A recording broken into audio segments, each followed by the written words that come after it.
Springtime in Nebraska. It means more than the passing of another winter. It's an afternoon spent outdoors when Big Red fans get a glimpse of the newest edition of their favorite pastime.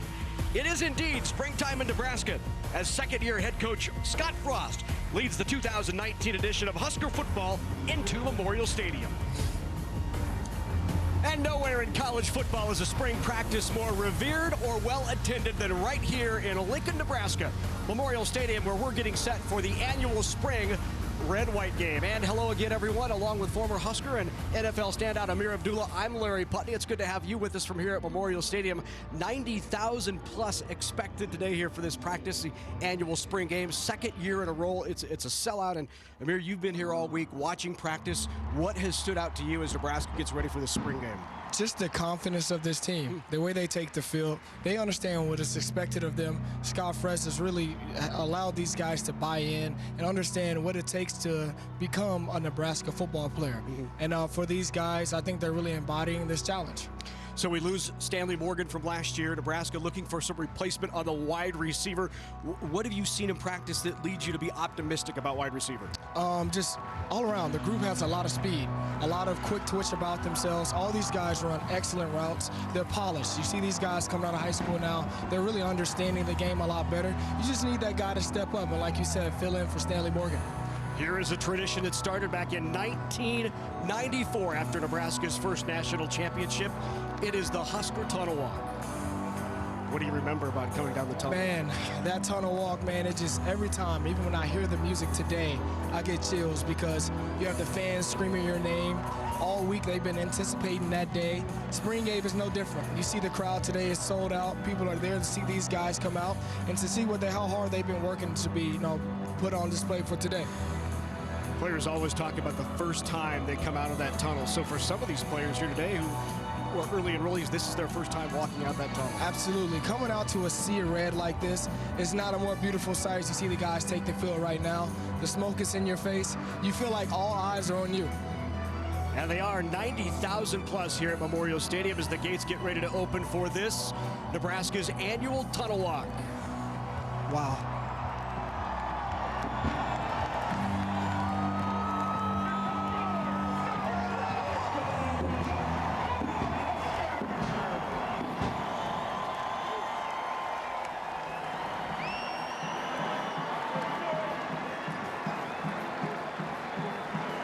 It's been a couple of months of hard work and practice. It all culminates right here at Memorial Stadium. Nebraska's annual spring game is coming up next. Caught up with the head man of the Huskers. Here with the head man coach, you're somewhere between baby steps and light years. Where is year two with regards to year one? We're way ahead of last year. It just our understanding of where we're supposed to go, what we're supposed to do, schemes on both sides. Our improvement in the weight room, improvement on the field, our talent's getting better. We moved the ball quite a ways down the field. Coach, you've seen 14 other ones of these, and so this isn't the end-all, be-all, but it is important. What are you looking for today that lets you know you're moving in the right direction? Yeah, really, spring game to me is about the fans. We're one of the few places in the country that's going to sell out our stadium, so the fans want to see us compete, and we're going to compete. As a coach, 15 practices are more important than one, and we made a lot of progress through spring, so I just want to see guys compete well. I want to see us make some good plays, and I want to see everybody be healthy at the end of the day. Thanks, Coach. Thank you very much, Damon. Thank you, Scott Frost, for joining us. We're ready to go here at Memorial Stadium. Nebraska's offense on the field. This is a red versus white scrimmage. Primarily, most of the scholarship players on the red squad. So the red offense out there, led by Adrian Martinez. He'll get stopped right away in the backfield with about a 1-yard gain. And this is what you saw much of spring practice, is the offense really even having a hard time getting going. Absolutely. This defense is deep, and it starts up front with the big boys, man. You can see this size with the Khalil twins, 340, 320, 325. Seeing this kind of size and depth on the D-line is refreshing to see as a Nebraska fan. Here's Brody Belt breaking loose, and that's good enough for a first down out past the 36. Brody Belt to surprise the redshirt freshman out of Omaha, Nebraska, Millard West. That's a spot where they're definitely going to need to fill in some shoes. The running back spot, losing a guy like Devon Ezigbo, 1,000-yard rusher last year, There's going to be some big shoes to fill for the Nebraska offense this year. Belt still in the backfield along with Martinez. Martinez, the second-year quarterback, incomplete, intended for Belt. Martinez with a terrific freshman year here for Nebraska. Better than 2,600 passing yards, 25 touchdowns. You see his numbers on the year last year. It's all about managing expectations from Martinez. Having an outstanding freshman year like that can be tough to come back and follow it up, but talking to him this week, he's focusing on the grind, just getting better with each day. 10 letter winners lost, 7 starters off of last year. Martinez touched up there for no gain. Quarterbacks will be wearing the green jerseys today, as is traditional in most spring games. That'll bring up third down, and you see the tempo of Nebraska. They always want to work quickly with precision, stay within the process. Over the middle, got a man wide open over the middle, complete, and the first down by Cade Warner. Warner down inside the 10, tripped up down to the 7-yard line, and the catch by Cade Warner, complete from Adrian Martinez. And right away you see it here, just the precision of Adrian Martinez. Of course, he's dangerous on those legs, but he can really fit the ball into tight windows here. And there's Cade Warner right there. We talked about receivers stepping up. He's a guy who has a good opportunity today to separate himself. Damon Benning down to the field. Boy, Cade Martinez has looked good, or Cade Warner has looked good this spring, huh? Yeah, he's been extra consistent. He's got the most playing experience of the bunch outside of J.D. Spillman. So when you're talking about the return guys this spring, he is head and shoulders above everybody else, and he's getting some good work from a rapidly improving secondary as well. That was a 58-yard gain. Here is Martinez, flips it out to Warner again, and Warner stopped just short of the goal line, down inside the 1-yard line. Warner last year, 17 completions, 95 yards on the season. But as we said, he's been very effective here in the spring for Nebraska. Yeah. You're going to see a lot of run-pass options here with this offense, giving Adrian the opportunity to run the ball, but if he needs that outlet, they're always going to be there for him. Belt with it again and walks in. Brody Belt with the first touchdown for the Red Squad in Nebraska's annual red-white game. Offense, 5 players in the backfield, 5-yard penalty. There is a flag on the play, so that'll come back. Motion in the backfield. Yes, and this will be a huge adjustment for this offense, going as fast as they do and doing so many motions. Sometimes you got to make sure you're set before you get going, and at the collegiate level, that's not always understood. So getting that, those timing things down this summer would be critical for this offense. Split right is Belt and Jerron Woodyard, who's also had a terrific spring for Nebraska. 5 in the pattern. Martinez will keep, and it opens up right up the middle for Adrian Martinez. And that time, no flag and a touchdown for the Red.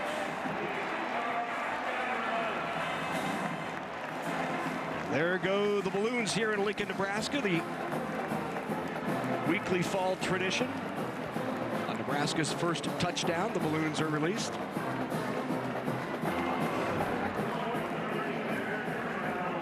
Dangers of a mobile quarterback. Amir? I know that the Nebraska fans are going to get used to seeing that a lot this year.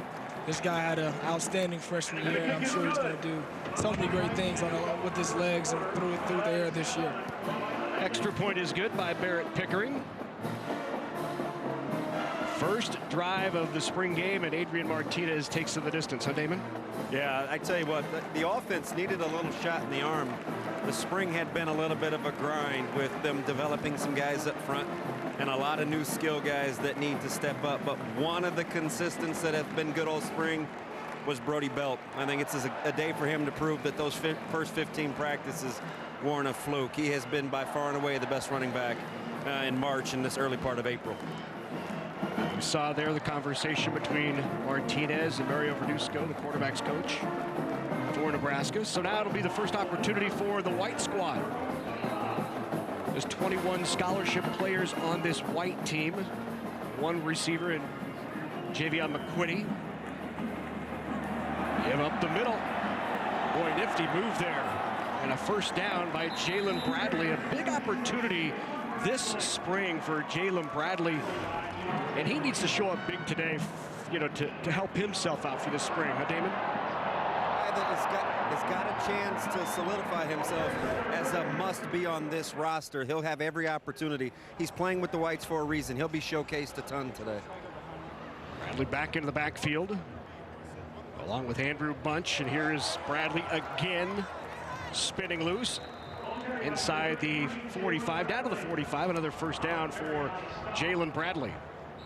Yeah, and this Nebraska O-line, they've really had to puzzle some things together. They're working, moving guys from tight end to center, but you see they're getting some pretty good push up front pretty early on, a pretty good defensive line.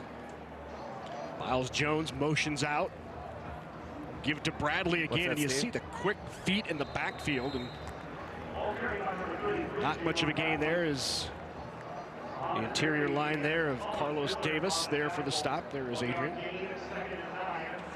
Yeah, and Carlos Davis has had an outstanding spring. He's a guy who can really be some internal pressure for this team, something that they lacked last year, really getting in the quarterback's face, making things difficult. 5 returning starters, 6 lost from last year's Nebraska defense. There's Bradley again, and nothing there. It's a big hit there by JoJo Doman, who coaches have raved about the spring that JoJo Doman has had. Definitely need these linebackers to step up. It's a thin group, not a lot of depth, but some proven guys, some guys who play some ball around here, so it's all about answering the call. Last year, Doman played some safety and outside linebacker, has primarily worked at that outside linebacker spot this spring. Bunch back to throw. Coverage there provided by Doman. That'll bring up 4th down and 12 for this White squad. So after a couple of nice runs to start it out by Bradley, the black shirts stiffen as that first team Nebraska defense wearing the red. And there is Nebraska's second-year head coach, Scott Frost. He'll be roaming the 2 sidelines. Eric Shenander will be on the sideline of the red. And leading it on the far sideline will be Ryan Held.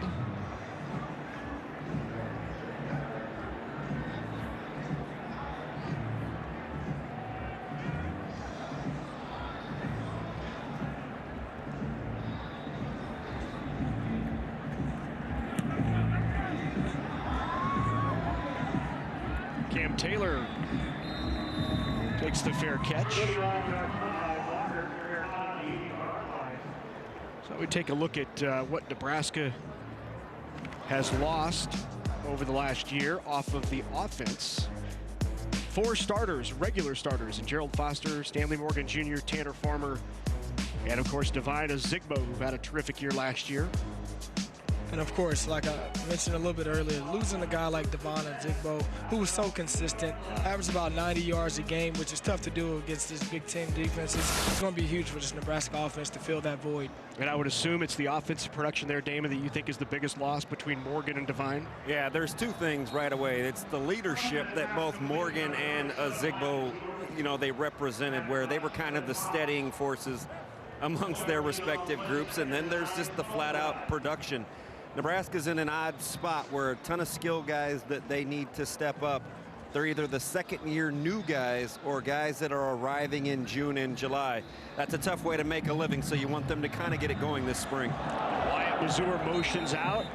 That pass tipped away at the last minute.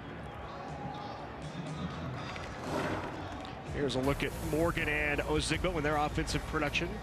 You see the career records set by Stanley Morgan Jr. 2,700 career receiving yards, over 1,000 in a season, and 38 consecutive with a catch.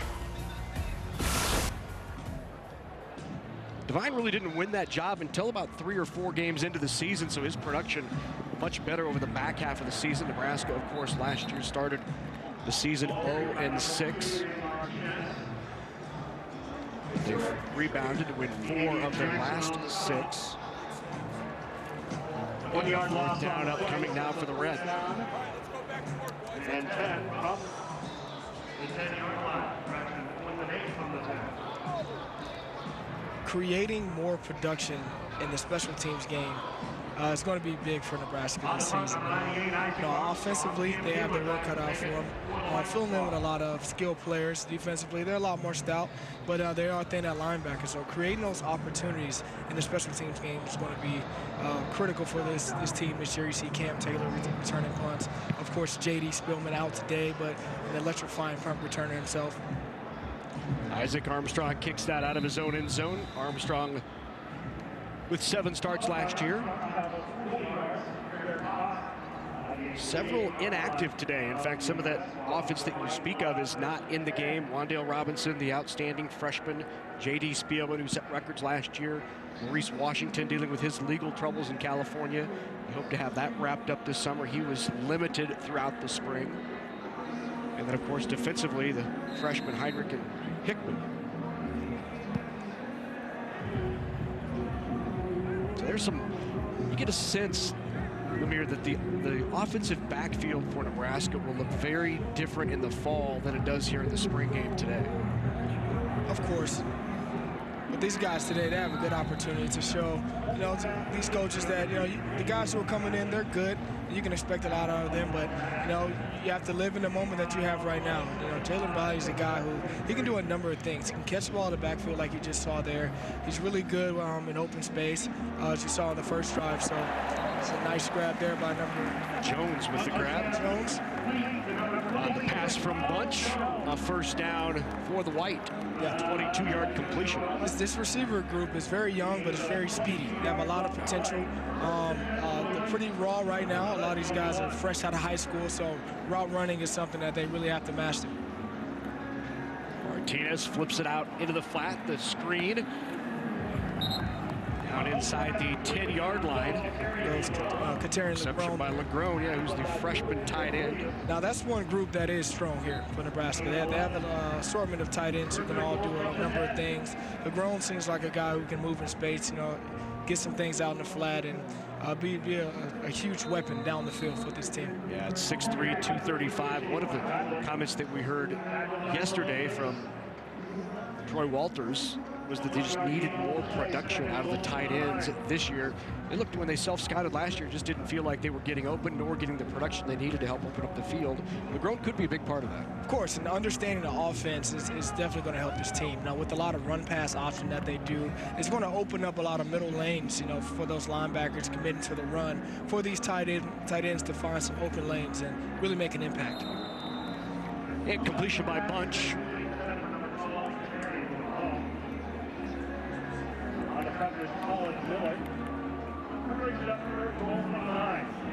Third down and goal from the 9-yard line. Andrew Bunch, the junior out of Thompson Station, Tennessee, by way of Scottsdale Community College. Thought about leaving in the offseason.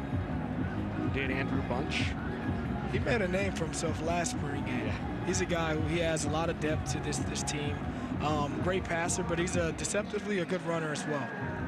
Bunch over the middle, incomplete. No flag intended for Legrone again.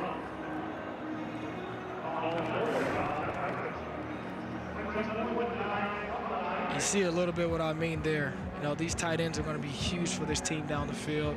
A lot of their offense is predicated on, taking advantage of the seams off of those run-pass options. Legrone might have had a point there. Colin Miller maybe got a hand in there a little early. So Pickering in to try the field goal from 27 yards away.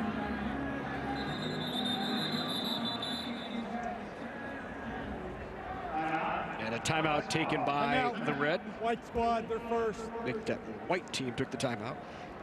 Pickering out there in the red uniform kicking for the white team. Pickering, of course, the starter last year as a freshman. It's a good opening drive here second drive for the white squad against that #1 red defense.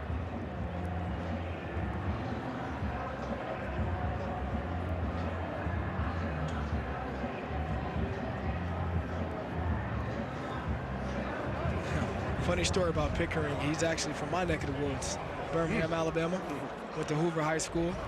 So I'm silently rooting for him to do really well. Had a great year last year, 40 of 41 on extra points, 14 of 18 field goals. Maybe the most impressive part of Pickering's performance last year in his freshman year is that he never missed more than one field goal in a game. So despite being 14 of 18, never backed those up, always able to respond and not let a miss. And knock that one through. So now the white squad on the board, 7-3 Red on top. 7:15 here in this opening quarter. Red on top of white, 7-3. So both with points on the board off of one of their two drives.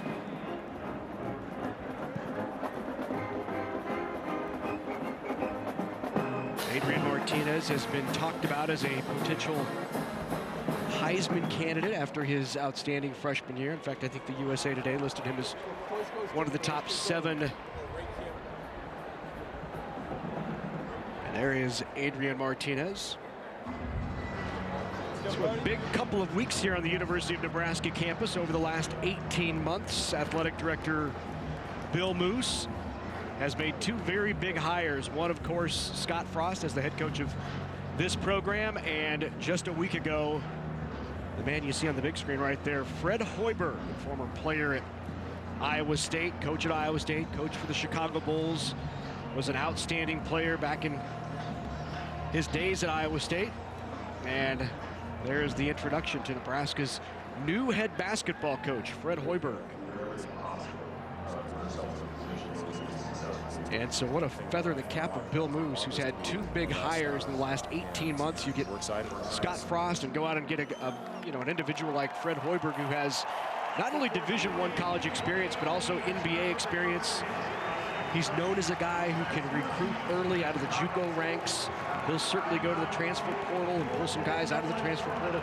He won early in his Iowa State career when he took over at Iowa State, and the cupboard, there wasn't much there for him, but turned that program around in a hurry and made the NCAA tournament 4 of his first 5 years with the Cyclones. And fans here in Nebraska not only excited about their football, but they sell out every game at Pinnacle Bank Arena for basketball as well. Athletics are so important here for the University of Nebraska. Bill Moose has done an outstanding job coming in with these 2 young hires, guys who bring a lot of energy to both the basketball program and the football program alike. Brody Belt back out there in the backfield along with Martinez. Belt will take the handoff. An interior line. Not much there. Damian Jackson there to lead the way.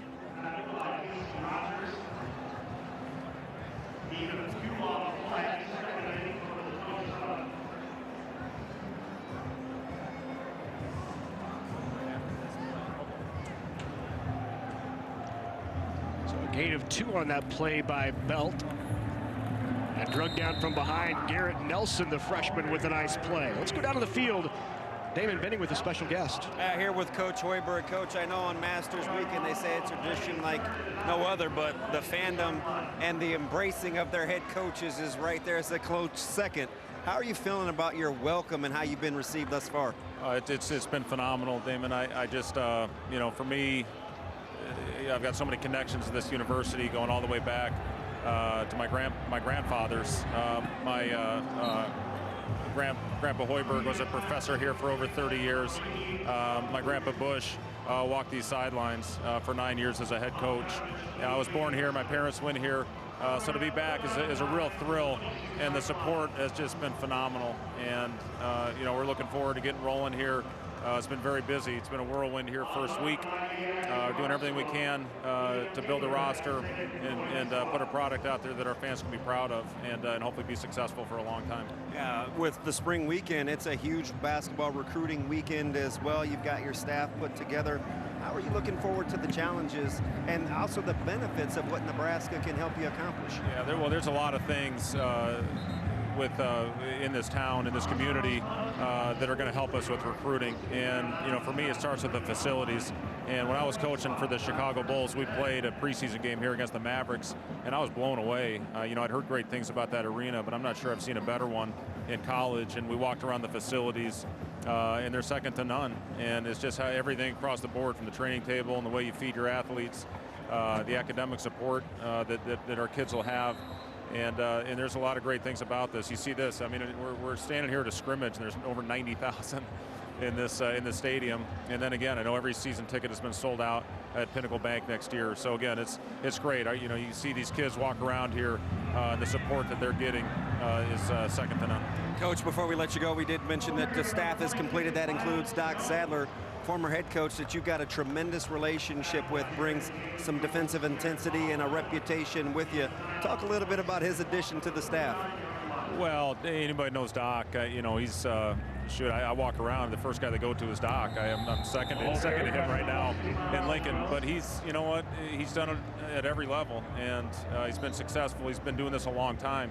I think it was also very attractive. Not only did I work with Doc at Iowa State and see everything that he brought to us as far as recruiting, he's got connections all over the country, but just to see his defensive mind, I'm not sure there's a better one out there right now. So we were a good team, and you know, when I brought him to Iowa State, we had a great system on both ends of the floor, and I'm excited to have Doc back on my staff. Coach, you've been an outstanding addition, a class act. Welcome. Thank you very much. Thanks very much, Damon, and thanks to Fred Hoiberg for joining us. You know, basketball in the Big Ten this year was so strong. We saw the runs that Michigan State and Purdue put together in the postseason, and the quality of the league, top to bottom, just got a lot better. As Fred Hoiberg comes to Nebraska, you see his Sweet 16 appearance with Iowa State in 2014, a couple of Big 12 championships, as we said, in his 5 years, 4 trips to the tournament, and then went on to coach the Chicago Bulls.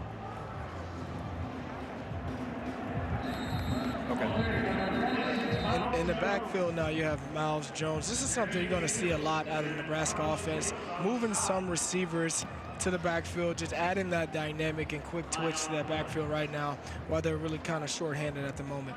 Yeah, you talk about the addition of Miles Jones, Amir. It's a big spring for him as well. There's some on the staff that will tell you he's better out of the backfield than he is as a wide receiver, so he could be a welcome addition as we await the status of the aforementioned Maurice Washington, the health of Wan'Dale Robinson, Dedrick Mills for the cavalry to come. It's been a very important spring for a now healthy Miles Jones. Certainly is an opportunity for both Bradley and Jones to make a statement here, David. Do you believe that that backfield looks a lot different in the fall than what we see now? Yeah, to some degree I do, but I think it'll go hand in hand with the development of the offensive line. Guys like Trent Hickson, Cam Jurgens, Will Farniok, A.J. Forbes, whomever develops at that other guard center position will go a long way in helping to solidify the backfield. And then, of course, you do get a Mills, you do get a Washington, you do get a Ramir Johnson, potentially with a host of other guys. So the depth will change tremendously, but it's hard to pencil in impact, especially as Amir can attest to. When you don't get here until June or July, it is tough to just plug and play. So completion there to Bennett Folkers for the white squad, stopped shy of the yard to gain. That'll bring up a 4th down here for the white team.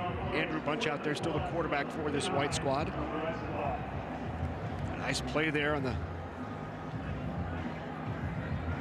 stop for Deontay Williams, the safety for Nebraska.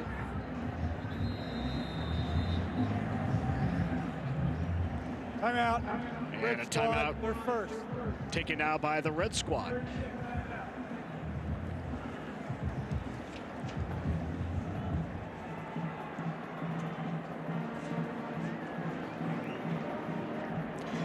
Still ahead on BTN, the full slate of spring football continues with coverage of Minnesota, Michigan State, Penn State, all in action.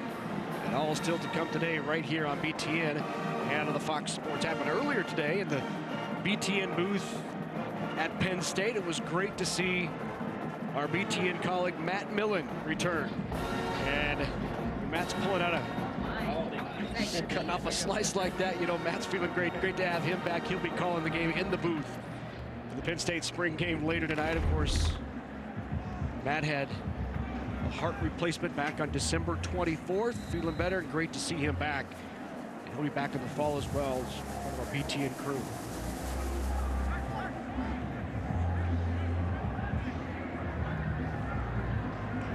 So on 4th down and 1, White back out there.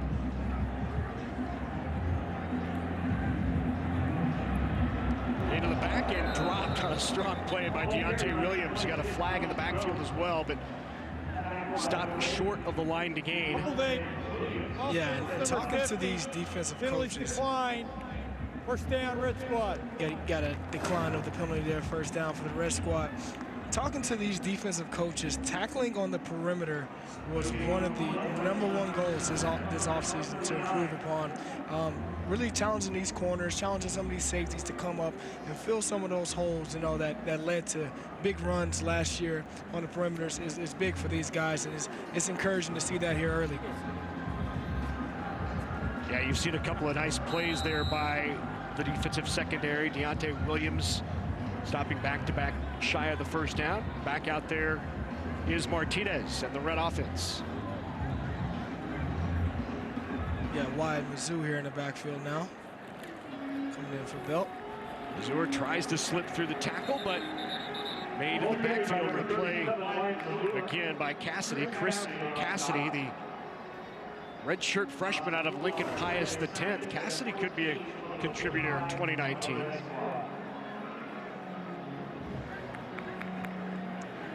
They definitely need someone in that linebacker crew to step up and supply some good depth. Cassidy, a walk-on out of Pius X, wide open out there, reeled in to the first down by Austin Allen from Martinez. And he really sees the field so well. You see him here, looking the guy off in the flats, finding the corner. The flat 7 concept that's a day 1 concept you learn. But as a quarterback, it's an art to really executing it. Looking people off in the flats, hitting them on the next level. That's good football right there. Here is Missouri out of the backfield for another first down inside the 13, but Damon Austin Allen at 6'8". What a great target for Adrian Martinez. Yeah, he's got a lot of versatility. He's very good as an inline tight end. They can flex him out as a hybrid type. And guys, again, we talk about hand in hand with the offensive line and the running backs. The quarterback develop in the intermediate or the tweener wide receivers happens as well. As Martinez and that quarterback bunch develop command of the offense, the intermediate passing game will open up. And as Amir just alluded to, it's a big part of what they want to do with this offense, and that's manipulating the second-level defenders between the hashes. Martinez keeps. He is touched up inside the 10 for a short gain. That'll bring up third down at about 5 here, deep in white territory. And look at this crowd here at Memorial Stadium. It was a sellout in 48 hours. They sold it out for the spring game. I wouldn't expect anything less. Wouldn't expect anything less, man. The highway was packed out this morning. I'm staying right around the corner, and it took me about 35 minutes just to get here. So beautiful, beautiful to see. I think the assumption is it's a spring game. You can get here a little earlier, but there's still 90,000 people trying to get here late for a spring game. It was, traffic was a bit crazy around here. Yeah. Here's Martinez, pulls down the high snap, flips it, tries to hit Allen, just through his hands. And then there's that illusion, that run pass option, really getting the defense to commit. A lot of teams are going to scout Martinez, which that was a crazy catch on that snap right there. Really shows his athleticism on the play. But a lot of teams are going to scout Martinez from last year and understand he's deadly running the football. So when he can get the defense to commit up like that, but have that last-minute option to just dump it over people, it's really going to be effective for this offense. 5 in the pattern here for Martinez on fourth down, and he'll be touched up and sacked. Those are plays that in the fall Martinez will make. That was Damian Jackson, a sophomore out of Las Vegas with the play, out of Shadow Ridge. And so he'll turn it over on downs, and now back to the white. I'm sure the coaches are encouraged to see the white defense come out here and stop the first team offense down there in the red zone. That's what they're going to need this year. Being more stout in the red zone, having a bend but don't break mentality.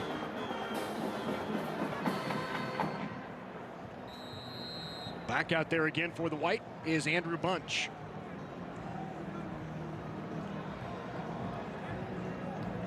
This defensive front that this white squad is going against, one of the best Nebraska has had in a while. You look at the Davis twins, the ball's on the ground there, picked up by the white squad. But you look at the Davis twins up there, Darian Daniels, the transfer in, now with his brother Damian Daniels. Ben Stilley's still up there.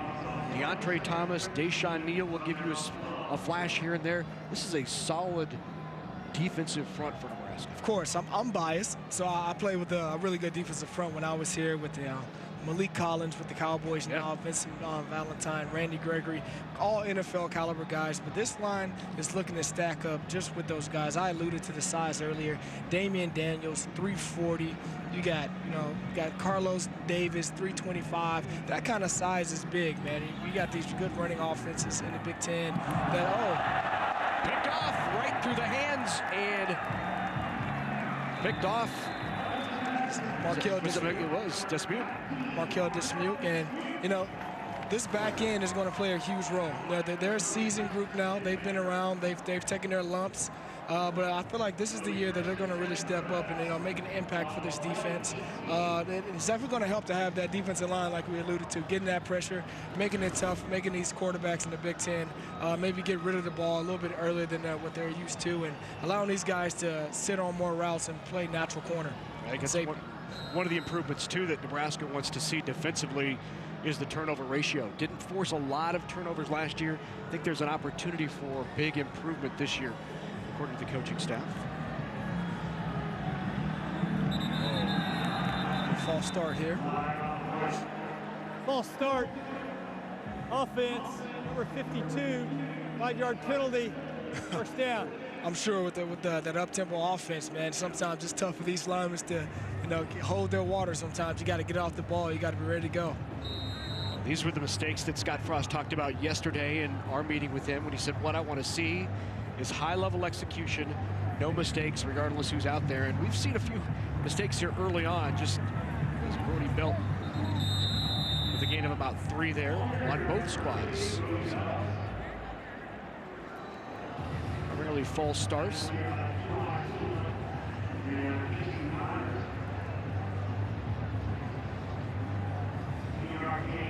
Time ticking away here in quarter number 1 at Memorial Stadium. 7-3 Red Squad in this annual red-white game from right here in Lincoln, Nebraska. Scott Frost in his second year on the campus of the Cornhuskers. 90,000 plus looking on in the annual red-white game right here in Lincoln. Rex Burkhead on hand, signing autographs, the Super Bowl champ. In fact, here between the quarters, they introduced a number of former Huskers who are now playing in the NFL. One of those that they introduced is my broadcast partner here, Amir Abdullah. Great to have all of you guys come back for this spring game this weekend. And here's a look at Rex being introduced as the crowd goes crazy for the Super Bowl champ. I was talking to Rex. He said, it's your turn now. I think is what he was saying. You know what? I need him to definitely pass the torch. the reception he just got, man, he deserves it all, man. Great guy. It's such a special thing that us alumni, we can come back, and there's no other feeling like being here in Lincoln, Nebraska. Big recruiting weekend, obviously, here on campus as well. That certainly helps. As Martinez sidearms it over the middle. Got it! Touchdown! Martinez drills one to Jerron Woodyard for the touchdown. And that's something that this offense has got to understand. It's going to be a lot of scramble plays. Martinez has the ability to extend the play, and he can always find a guy down the field. So these receivers that you can see him right here, eluding the tackler, rolling to his left, throwing back right, finds Woodyard. Heck of a play. Jerron Woodyard with the touchdown. He had a terrific spring. In fact, I think position coach saying he took a major step this spring at the touchdown there. He's one of these guys who could average 20 yards a catch. Yes, he has great speed, great speed. He's a guy who's going to be a vertical threat, and once he understands how to control his speed and use it to his advantage to run these routes, push these DBs as if he's going deep to snap them off, and becoming more confident in what he has as a player. Let's go down to the field. Damon Benning is with the Super Bowl champ. I've got a familiar face. Rex Burkhead joins us. Rex, I know you're a guy, you like to fly under the radar and kind of mind your own business. We keep reeling you in. What's it like to be back as a Super Bowl champion? Oh, it's great. Be a Super Bowl champion, bringing back to the city of Lincoln, a university that gave me so much here in my 4 years. It's tremendous. The turnout today, sold out crowd for a spring game. A practice, is what it really is. So, there's no place like Nebraska.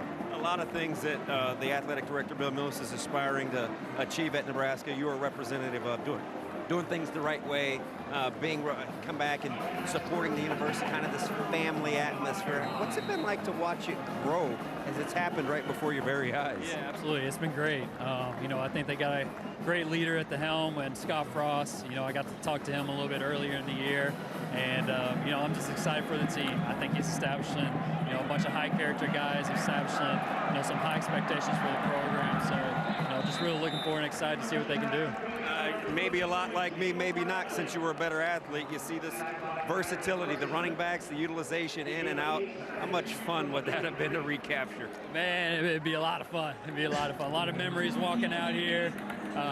You know, it's almost 7 years ago. It doesn't seem like that long ago, but it's crazy. Anytime I come back here, just think about all the great times I had, and it's good to see some former teammates and you know, some other guys as well. So I love coming back here.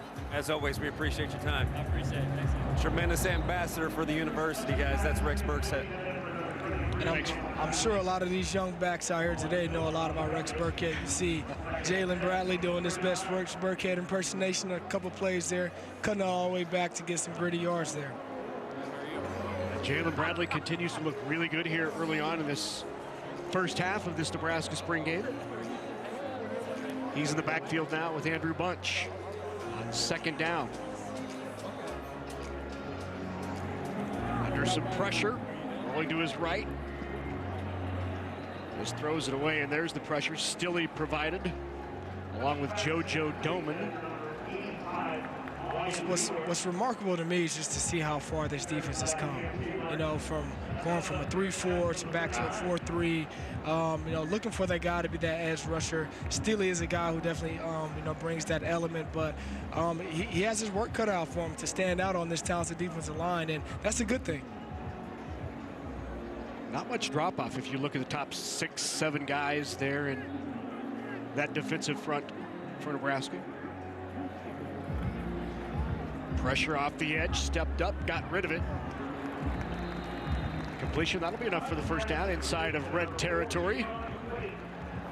Here's a guy who, you know, been around for a little while, who I think this is his year to step up and start making a name for himself. He just got to find consistency, and it all starts with confidence. And this coaching staff has voiced how, you know, how much they believe in this kid. And today he has a good opportunity to, you know, start that story. One of the reasons they put him on that white squad so that he would get some reps. Big upside, does not have a catch during the regular season in his career. But he's just a sophomore out of Columbia, Missouri. DiCaprio Boodle was injured on the tackle, came up, made the stop, a little slow to get up here. Boodle had a terrific year last year, third team All Big Ten. He's Nebraska's defensive back of the year. Started all 12 games for the Huskers. He's being looked at still on the field. I thought we got the sack. Because we got it perfect. The defensive backfield should be solid for Nebraska this year with Lamar Jackson back there, DiCaprio Boodle. Of course, Cam Taylor has played all over the place here in the spring across the defensive backfield, both cornerback and the safety positions. As there is Deontay Williams, junior out of Jacksonville, Florida, who appeared in every game last year. He had his first start in the Purdue game. Yeah, they seem to be a pretty interchangeable bunch. You know, I talked to the coaching staff this week. They actually been trying Boodle a little bit at nickel, trying him a little bit at safety. So having that kind of flexibility will go a long way as the season goes on and guys get nicked up over time.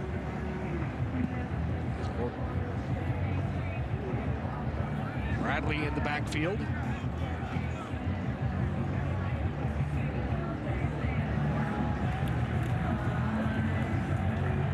Out of the flat, incomplete. That was intended.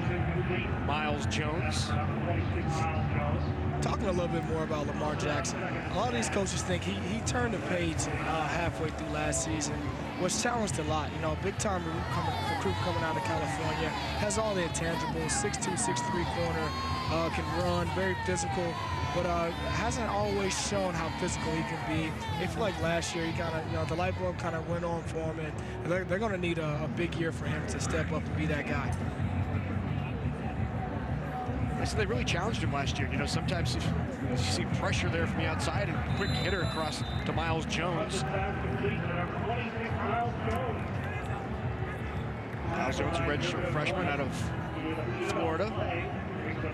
Had a terrific game last year against Bethune-Cookman, where he really showed flashes and then didn't get much of an opportunity after that. Flag is thrown. Looks like it's going to be a hold. And you see number 7 on the red defense there flying around. Mulberry. He's the offense. Got a holding call here, so that player's going to come back. But you can see Mulberry, he's the leader of this defense. He's the guy who kind of makes this thing go. Was very timid early in his career, but now you can see how he brings so much power, so much thump in every hit. So having an inside backer like him is going to be great in this league. Yeah, Mulberry was the team MVP defensively for Nebraska last year, 3rd team all Big Ten, according to the media. 2nd in the conference, averaged nearly 10 tackles per game. Led Nebraska with a total of 112 tackles. I agree with you, Amir. He has taken over that leadership role. After the penalty, they'll back him up. And Bunch is dropped off the edge. The play is made by Alex Davis, and we hear a lot about Alex Davis and his performance as well. Playing faster than he has, says Eric Shenander. Oh, yes, and I mean, I credit that to his work ethic, but this coaching staff has really identified what these players do well. You know, they got Alex Davis. He was kind of out of position before. He's a great pass rush guy, good rush to edge, finesse guy, and seeing them utilize his talents out here today is really going to allow him to play more into himself this season. Damon, you watched some practice. Alex Davis looked terrific.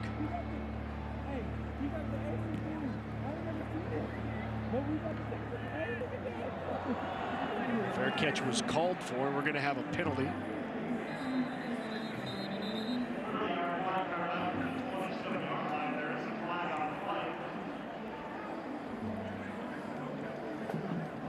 Kid catch interference, kicking team, number 49. 15-yard penalty from the spot of the foul. First down. One thing, talking to Scott Frost, when he first came in, I asked him, what was the biggest thing, area of concern? And he definitely alluded to the strength and conditioning program. You know, these guys are definitely running an up-tempo offense. You got to be in great shape for that. Got to be physically strong and fit for that. But Scott Frost himself is in pretty good shape. I was actually working out this week at the university, visiting in my time here. He came in and jumped on the bench, no warm-up, hit 275 about 6 to 8 times. Looked at me and was like, "That's all you lifting?" You know, from that day forward, I was like, "Yeah, I gotta change my regimen, man. This guy right here, he hasn't lost a step." Gives you instant cred, doesn't it? Oh, you walk into the, it's like when I did it yesterday. I popped off 8 at 235. You thought that was impressive? Oh yeah. Right? His 275, so I guess that's a little more impressive. Oh man, goodness, he still looks like he can play. Kurt Raftel on the reception there. That's good enough for a first down. He's another one of those tight ends, big tight ends, along with Austin Allen, 6'7", 250. Sophomore out of Indiana. And you see the tempo picking up here. This is definitely the tempo they want to move with.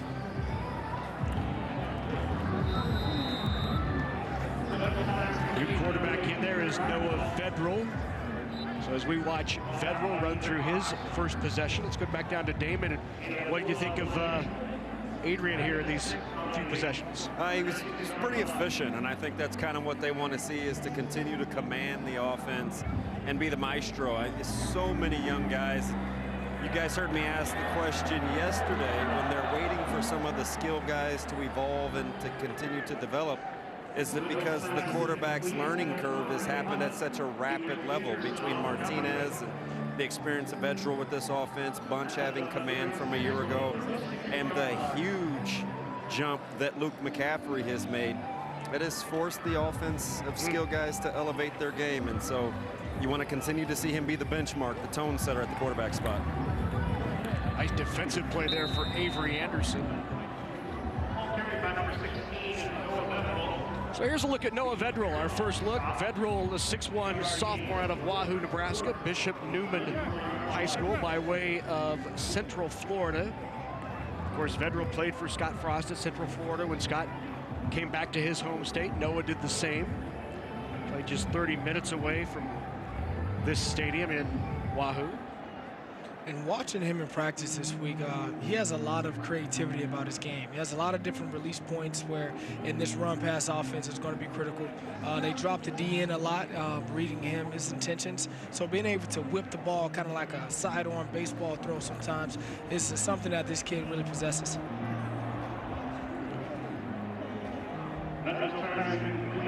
Noah Vedral saw some time at UCF in that undefeated season when Mackenzie Milton was out with an injury. What have you, Damon, seen in practice that you've liked from Noah Vedral? Yeah, it's rare that your backup quarterback has as much knowledge and command of the offense as the starter, but Vedral had a year ahead of Adrian Martinez, which kind of allowed him to hit the ground running. And the most important role I think he's probably played thus far is he was the early tone setter when the new staff got here and Adrian Martinez was just a freshman. It was watching Noah Vedral practice and handle the verbiage in this offense that kind of was the springboard for Adrian Martinez. So he's been extremely integral as we take a look at a very, very gifted athlete in Luke McCaffrey. First look at the freshman out of Highlands Ranch, Colorado, Valor Christian. A lot of talk about Luke McCaffrey, who was given an opportunity to play quarterback. Many schools around the country recruiting McCaffrey as an athlete. The fact that Nebraska liked him at quarterback, one of the deciding factors for McCaffrey. Of course, the younger brother of Christian McCaffrey, now in the NFL. Youngest of 4 brothers. He has Christian, who obviously went to Stanford and now in the NFL. Max is at Duke, Dylan is at Michigan. And who could forget his father, Ed, who played for the Broncos, had a terrific career in the NFL. And here is McCaffrey. You can really see, man, he can turn the corner. You know, he just outran the DB there, you know, right down the line. Yeah, you just watch how fluid he is with this offense. He's very crafty, and then when he steps on the gas, he's able to go 0 to 60. He climbs on these DBs a lot quicker than they thought. And when you look at the pair back there now with Deontay Williams and Dismuke, McCaffrey hasn't been around long enough to get the fear factor that those two impose on a lot of these other offensive guys. Right. McCaffrey's just out here playing. Here's Bradley again, kicks it outside and has some room. Devin, you have to be impressed with what you've seen from Jalen Bradley so far. Yeah, he's been outstanding. And I said this earlier in the week on our show when I talked to him. He's finally at a comfortable weight. Aaron, you can speak to this a little bit. Sometimes when you're feeling your way along, you have a tendency to kind of gravitate towards what everybody else is doing. And they had some bigger backs, and you see them have success, and you're thinking, okay, I've got to get bigger, stronger. I don't think he was ever comfortable with his playing weight a year ago. This year, he's down around his high school playing weight in terms of how he feels from a lightness standpoint, and it's really helped his confidence. I told him before this game started, just go back to relaxing and having fun. Don't press so much at the running back spot. Trying to have every play be the big play is not the way to go about doing business, and he settled in nicely today. Pressure there provided by Khalil Davis, and maybe the most impressive thing about that wasn't that McCaffrey was able to get it away, but how quickly Khalil Davis closed ground there on McCaffrey. These guys are excellent athletes up front. I've seen these guys do backflips at 300 pounds. I'm really excited to see what these 3 D linemen, Daniels and the Davis twins, can do this season. If you're watching interior line play right now, take a look at Darian Daniels as well, number 79 on this red squad here, the 6'3", 320-pound senior out of Dallas, Texas, a transfer from Oklahoma State as McCaffrey flips it out in the flat to Christian Banker. Not much for Banker there. Eric Lee is there on the stop. There is Daniels. Darian, again, transferred from Oklahoma State, wanted to play with his brother in his final year. And, you know, Coach Shenander says sometimes these transfers, late transfers, can be negative, but in this, it has been all positive. He said he's a pro, goes about his business, works hard, takes care of his body, is in the film room, all of those things you like to see out of somebody who's going to be a leader. And here he comes again with pressure up the middle. What a throw, great grab. McCaffrey on target, finds Miles Jones. I know this is so encouraging for these coaches. You know, quarterback was a position of depth, and they were concerned about last year. But to have Vetchell coming here, McCaffrey coming here, obviously Martinez leading the way, and all these guys uniquely showing what they can do at the quarterback position is going to be something that these coaches are going to turn on the film and be really surprised and happy about leaving this spring. 14 yards on the completion from McCaffrey to Jones. McCaffrey looks over the middle. Flips it out into the flat. Nice defensive play there. Knocked away, made by Cam Taylor. We talked about Cam Taylor playing all positions in that defensive backfield. Yeah, he's a guy. He can move the safety. He can play outside and corner. Has a lot of great ball skills. Really athletic. You saw him returning punts, so I'm sure he's going to have a big role with that this year. He's a guy who's going to play a big role in this secondary. Bennett Fulker's the intended receiver.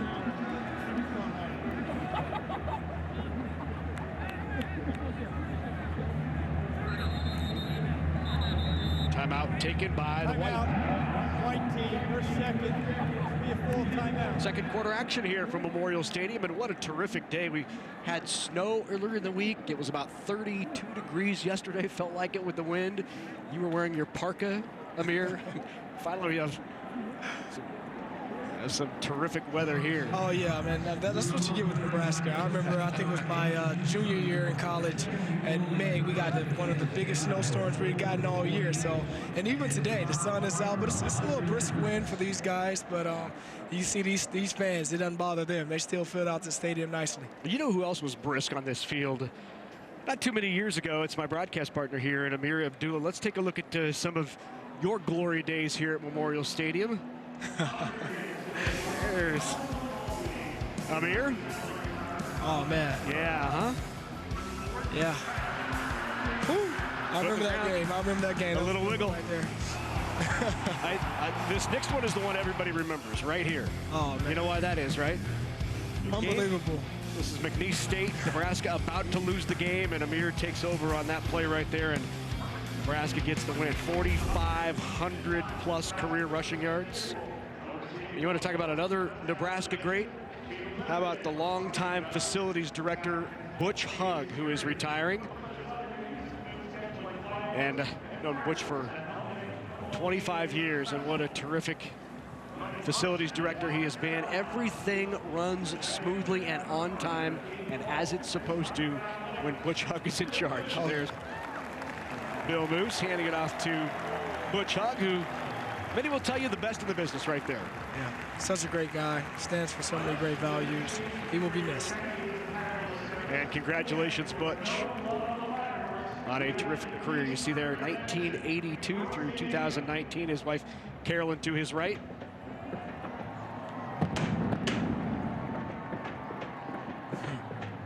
And a great celebration here for Butch Hugg.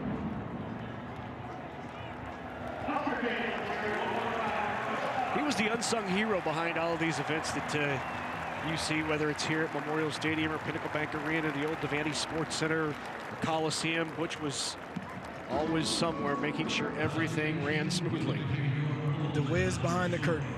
That's right. Yeah, that's so true.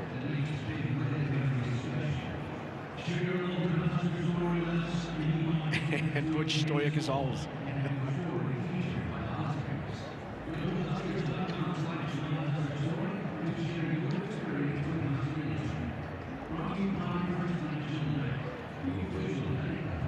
So back to play we go.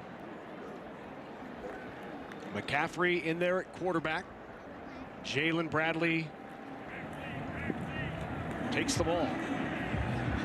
And about 2 for Jalen Bradley. Bradley, of course, out of Bellevue West and of Bellevue, Nebraska, in his sophomore year.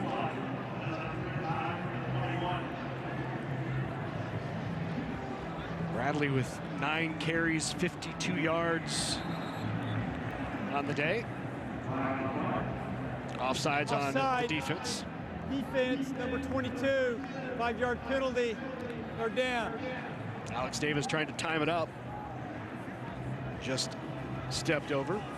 Those are the kinds of things that Scott Frost will have a conversation about this week. Oh, yeah. Those are the penalties that you can't have down here in the red zone. Can't give the offenses or the defenses any leverage in these critical scoring positions.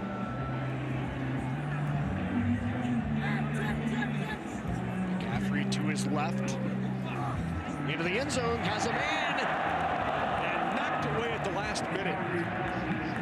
And the nod from Lamar Jackson, who says, I got it. There it is, and that's the confidence that he has to bring. You know, he can run with anybody in this league. As I mentioned earlier, he's 6'2", has the length, has the recovery speed. Just got to keep playing with that confidence. He's a guy who definitely should see some time with the next level in the NFL, but it's up to him. It's about a choice to come in every day, understanding that you got to be a pro about your work. You got to watch film, you got to put in the work, and you got to be physical, you got to tackle.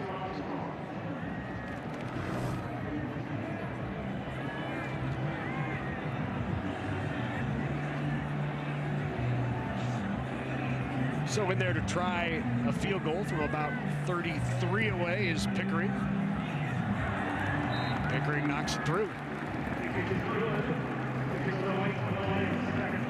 Oh, both teams have scored twice. Red with 2 touchdowns, the white with a couple of field goals. 14-6 here in quarter number 2. Later tonight on BTN, Dave Revson and Jay Lehman will break down a full weekend of spring football action around the conference.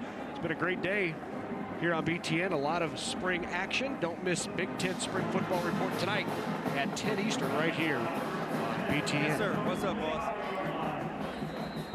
I'm here. Vedral taking the field for the red offense again. Belt with the handoff. Here is Belt with a nice carry of gain of about 12 yards. It's ball came stripped out of there at the end, but it will stay with the red. Good hustle there by Austin Allen.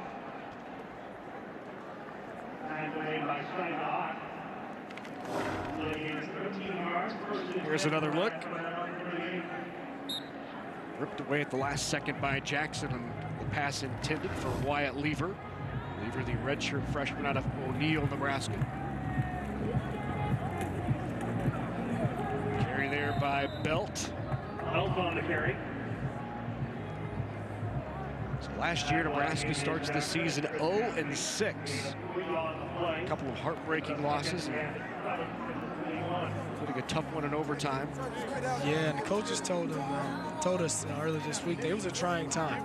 But what they were most encouraged about was the leadership of this team coming in, and after that 0-6 start, they came in and spoke to them, voiced how unhappy they were with how the season was going and where they felt like things needed to change. And ultimately, this is the players' team. The coaches can't play for them, and to have that kind of leadership step up, I think is definitely catapulted that turnaround that these guys had at the end of the year, and it's hopefully going to turn into something great starting next year.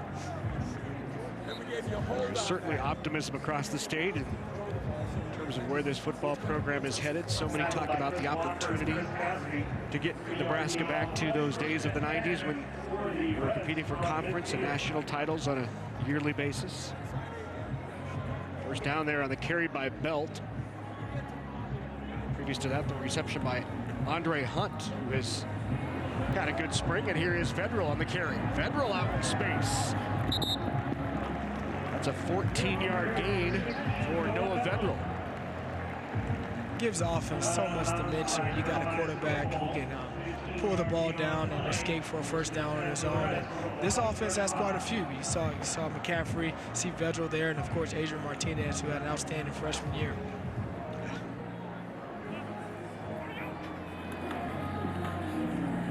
Belt trying to strip it away.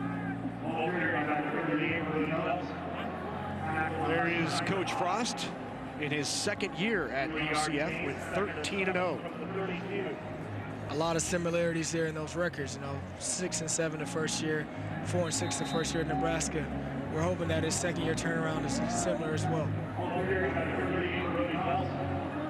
Nebraska will open up the 2019 season with South Alabama right here in Lincoln. And it is a favorable Big Ten schedule this year.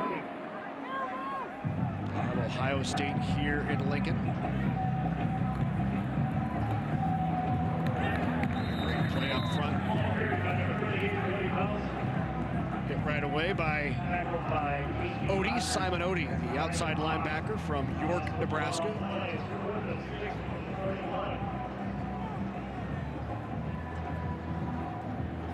So now on 4th down, 5 in the pattern, 3 to the top of the screen. Federal tries across the middle, complete. That's going to be very near a first down. Well covered, but a nice grab. You got the favorable spot there to get the first down. That's something in Northern Nebraska with guys like Jalen Bradley. I think they're going to really exploit a lot of teams, putting the running backs out in space and empty, isolating them on those linebackers, allowing them to go one-on-one, get a little choice. Federal with the hard pump fake. Now rolls out of pressure. And a nice grab out there in the corner. Once again, that's Andre Hunt with the catch. We might be coming up at half. We're going to talk with Nebraska Athletic Director Bill Moose. We'll chat about the direction of this Nebraska athletic program and the hiring of Fred Hoiberg. 2 high-profile hires in 18 months. What a grab there by Hunt. Good scramble by Federal as well to put it in only a place his receiver would catch it.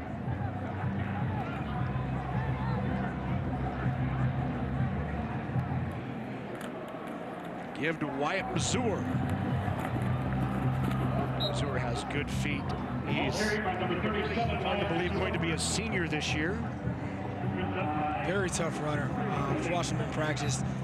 Hardly ever there's the first tackler to take him down, whether that's him running through a tackle or making a guy miss. Outstanding vision as well.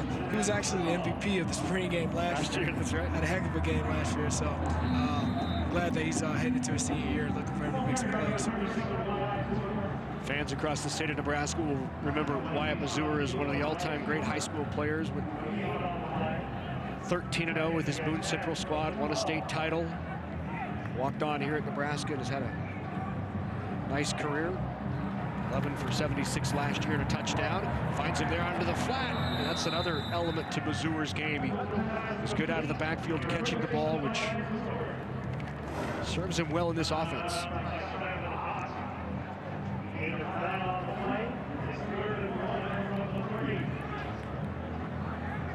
Nebraska offense moving a little tempo here, trying to catch the defense off balance to get that first down. It's going to be close. Mazur again with the carry. Quick tempo right back to the line of scrimmage. That is a first down. First and goal now for Red. Federal gets him set up in a hurry, and here is Mazur in there for the touchdown. Wyatt Mazur. First touchdown for the White on the day. Check that, that is the Red. First touchdown for Mazur. And you can see how that tempo really wears on the defense. Just getting right back on the ball, same play, repeating it. It's tough for a defense to get set. A lot of deep defensive linemen are looking at tight ends, looking at where they're aligned just so they can find their alignment. And when the ball's already snapped and they don't even have their hands down, they can really work to an offensive advantage. 5th carry for 15 yards for Mazur, and that touch extra point is good. 21-6. Red on top here in this annual Red-White Spring scrimmage.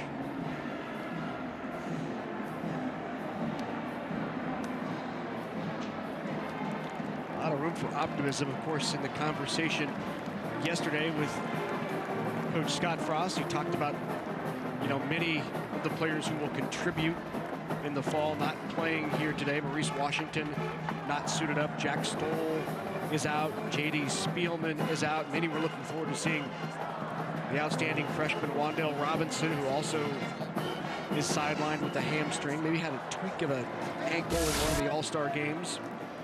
Here's a look at Nebraska's schedule to kick off next year. Of course, at home, opening up with South Alabama, then a return trip to Colorado after the loss here last year. They'll face Northern Illinois, followed by Illinois, then the home date with Ohio State and Northwestern as they open up Big Ten play. I think playing a team like Ohio State early would do this team a lot of good. Playing a team with that kind of talent early will help them mature a lot faster down the road. So, like you said, a very favorable schedule. You got, at Minnesota, Indiana at home, at Purdue. You got Wisconsin at home and Iowa at home. Those are games that are going to be critical heading down the stretch.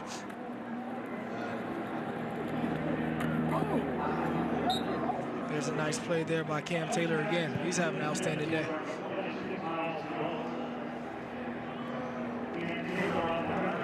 Another look on the throw from Bunch. Lays out. Great shot there. Third down here for the white squad.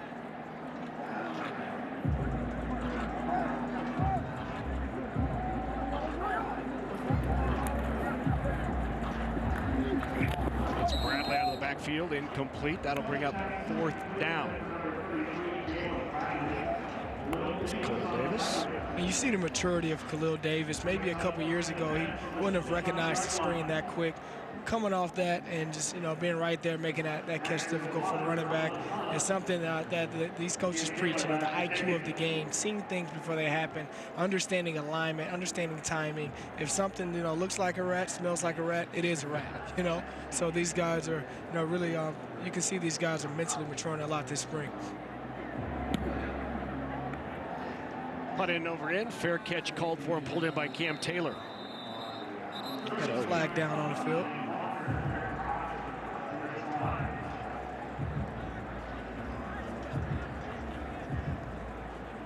Holding, receiving team, number 89, 10-yard penalty from the end of the kick, first down. 55 seconds to go before halftime here.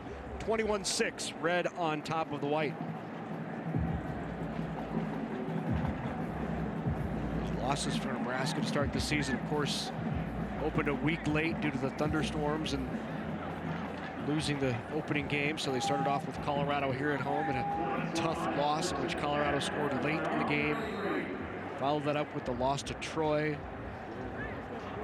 Yeah, college football can be such an emotional game. You lose a game like that early. Sometimes it takes the kids, the guys, a couple games to get their mojo back. As you see Belt here catching the screen, getting up the field. Good conversion by Vedral. Riding that emotional roller coaster is something that a leader like Scott Frost is definitely going to have to always stay on this guy's about. It's never as good as you think, it's never as bad as you think. And I think they understand that last year, how quickly things can turn around. End of the year, these guys kind of turned it around, and they saw, if you just look at every week it's the same, then, there's a lot for you out there.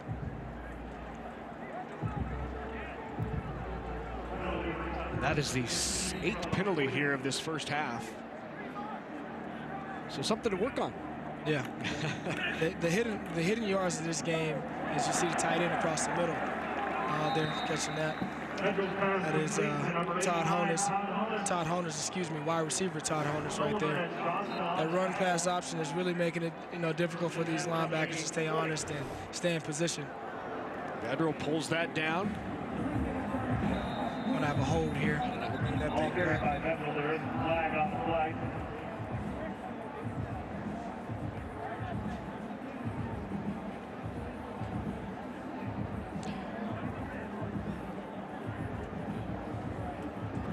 Holding, offense number 50, 10-yard penalty, first down.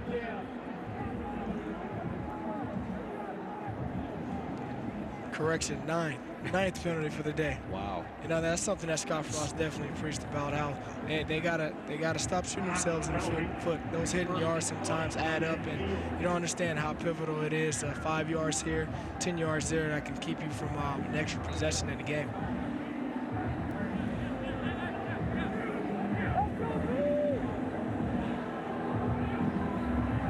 Time ticking away here in the second quarter. Across the middle again.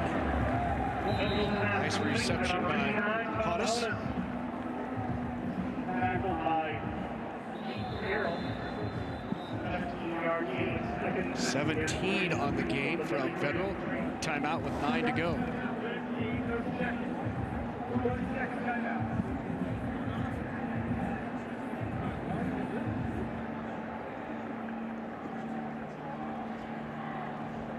We've seen some errant snaps today. These quarterbacks are doing a pretty good job, grabbing the football and bringing those in, man. Husker fans, today's attendance is 85,400.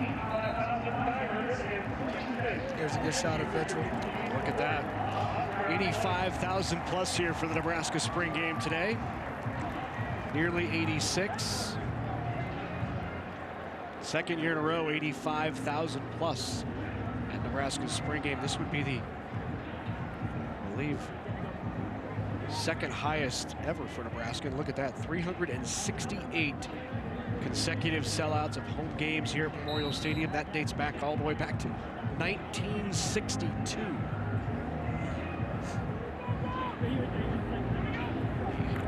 The longest current streak in the country by a long ways.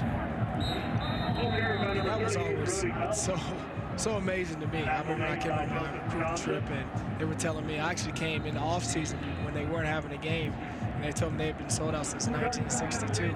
I didn't even see how that was physically possible until I got here, and I was like, oh yeah, it makes sense.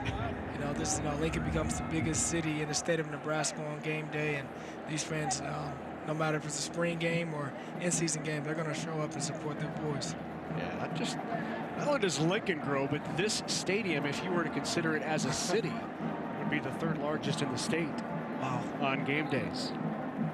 And there's a look at some of the names throughout the years who have been postseason award winners, and here on is Pickering to try a 45-yard field goal. Barrett Pickering, the sophomore out of Birmingham, Alabama. The kick is up, and it is just inside. Right on left upright. Pickering good from 45 out. So points on the board right before half, and the Red lead it 24-6 at the half.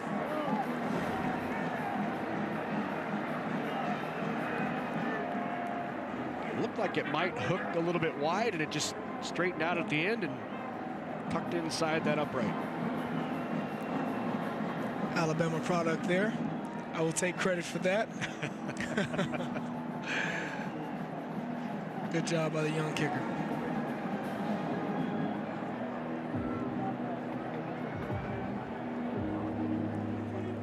Good first half there for the Red squad. Led in rushing by Brody Belt, and Damon Benning is down in the field with Troy Walters. Coach, a lot of good, a lot of bad. How are you assessing it on the fly? Man, it's been a great day. Look around, the fans, sold out spring game, awesome venue. Pleased with the effort. Guys are, when their numbers called, they're making plays. We got to come back in the second half and continue to get better and continue to execute. We're going to get some other guys in, some younger guys, so we expect them to continue to progress. A little bit of laundry was hitting the field later in the second quarter as you're trying to move enough bodies in. Is that part of it, continuity? That's part of it, but we have standards around here. We don't want to beat ourselves. We don't want to commit penalties and turn the ball over, so we'll address that at halftime. And the guys that play, we've got to make sure we cut down on the penalties. Coach, appreciate your time. Thanks for having me. Thanks very much to Troy, and thank you, Damon, as well. It is halftime here at Memorial Stadium, 86,000 strong looking on as the Red has the lead, 24-26. We'll be back here at half.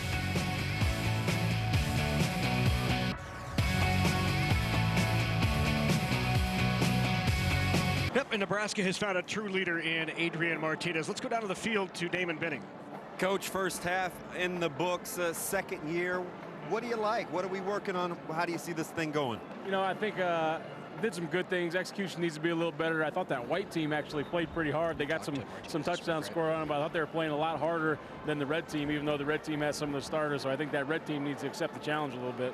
Coach, you're always talking about competition and building depth. What do you think you can take away in the second half with the running clock as you continue to roll guys through? Just seeing who can play, and we're going to sit some of the guys that started in the first half, so we're going to get some of these other guys like you're talking about, the depth builders, see what they can do, see if they earn the spot on the second team or earn the spot on the first team. So it'll be good competition-wise. You've got a good handle on what the Big Ten represents in year two. How do you like the progress defensively as a whole? I like the progress on our team. I think the guys understand what we're up against, bigger, stronger, faster, better knowledge of the scheme and our opponents. So I like where we're headed. Thanks, Coach. Appreciate your time. All right, thank you very much, Damon. Thank you to Coach Shenander for joining us. Joined now by Amir Abdullah. You heard the piece a little bit earlier on Adrian Martinez. You were able to spend some time with him this week.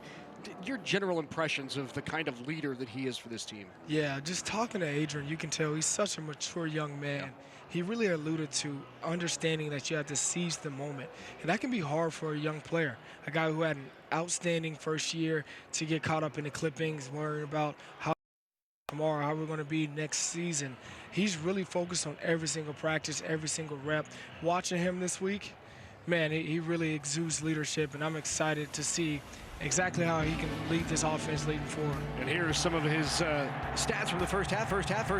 Cade Warner on a big strike there early on, and then on the quarterback keeper walks in for the touchdown. Just not only mentally a leader and mentally stays in the right moment, but just very physically gifted as well. Yeah, you see that play right there.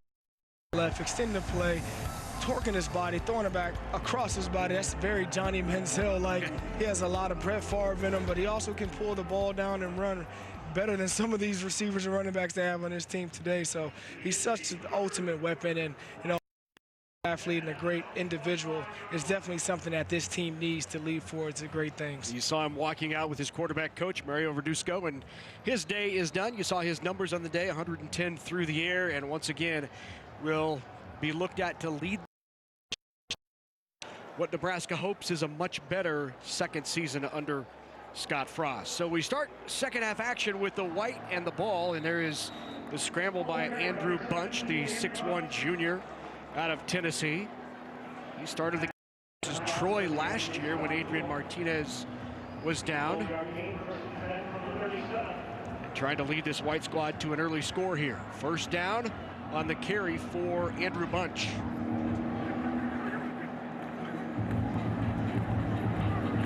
Bradley with the carry. He's going to be stacked up after a short gain of about 1. There on the stop was Deshaun Neal. And even on that run, you can see exactly what Damon alluded to with Bradley, getting back down to his true size, getting that quick twitch about himself again, just living in his truth. He's a guy who's deceptively quick. He can find the hole. He can get you 2 to 3. That really will matter, down in crunch time.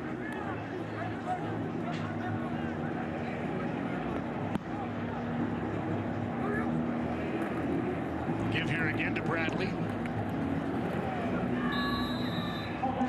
Slips back inside, but a nice tackle made there by Ferguson.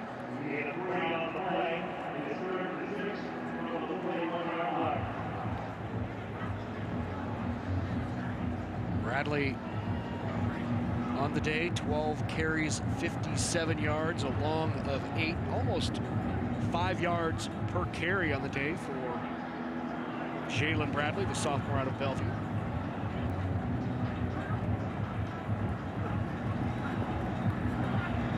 In the middle, through the hands. One player that's really had to step up and kind of alter his role a little bit is Ferguson, the guy who made the tackle on the previous play. He's typically a stand-up outside linebacker. You see in this defense now, he has his hand a lot more in the dirt. It's going to allow him to take advantage of some of those tall tackles in the Big Ten because he has a great center of gravity. He gets really low, can really drop his weight and turn the corner. I think that's going to really work in his advantage and really allow him to excel into the next part of his game.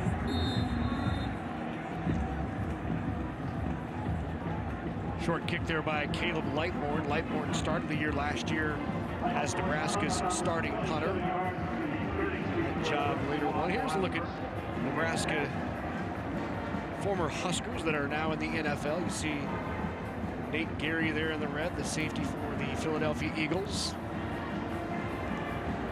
That's a guy who made the most out of his opportunities in games like this. Spring game, every game he made a play and was asked to fill the role pretty early in his career, and hopefully these guys who are young now are looking up to him as an example of how to lead yourself.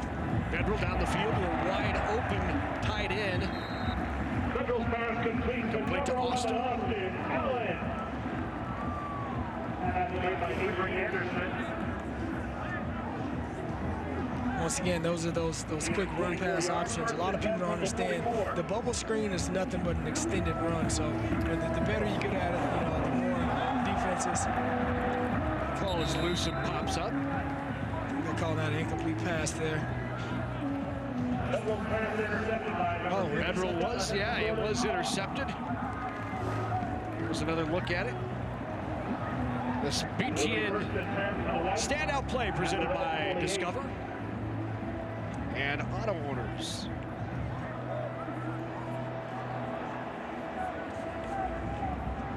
Pop with that interception, goes off the helmet and right into Pop's hands.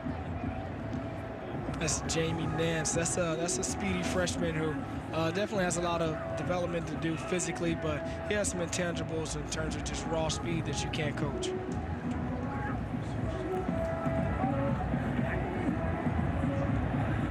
Down the field again.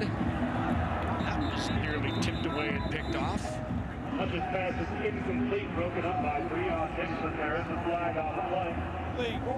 Offense, number 61-yard penalty. Shenander talked about in his defensive preparation this year is kind of the varied offenses that you'll see in the West half of the Big Ten Conference. You're going to get an Iowa and a Wisconsin, but you'll also see some spread like Illinois and Indiana. The ability to structure a defense that can react to both kinds and have success throughout a season is something the staff was really focused on. Yeah, and having a various amount of quarterbacks like we have here in Nebraska, it's going to allow them to prepare accordingly. Every week you can substitute a quarterback in who may fit the style of a Wisconsin, may fit the style of a Northwestern or Indiana, depending on who you're playing that week, which is giving them a luxury. There's Jim Banker with the reception on the toss from Bunch.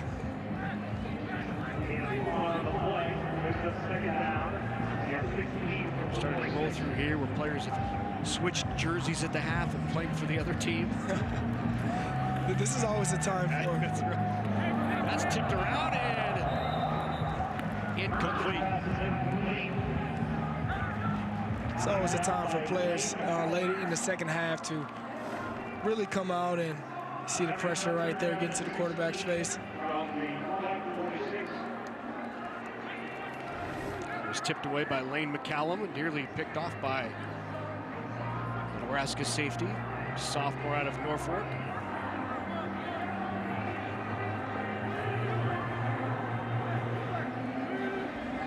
Miles Jones in the backfield along with Bunch. And off the edge, the sack, Alex Davis.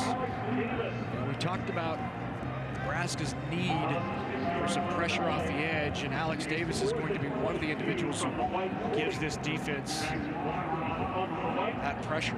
Yeah, having so much internal presence is actually going to help out these outside rushers. You're probably going to have to commit a double team to the Davis twins or Daniels as the season goes on, and that's a good opportunity, a challenge rather, for Alex Davis and Ferguson, guys like that, to step up and really make an impact as pass rushers. That one punted away by Jack Walker.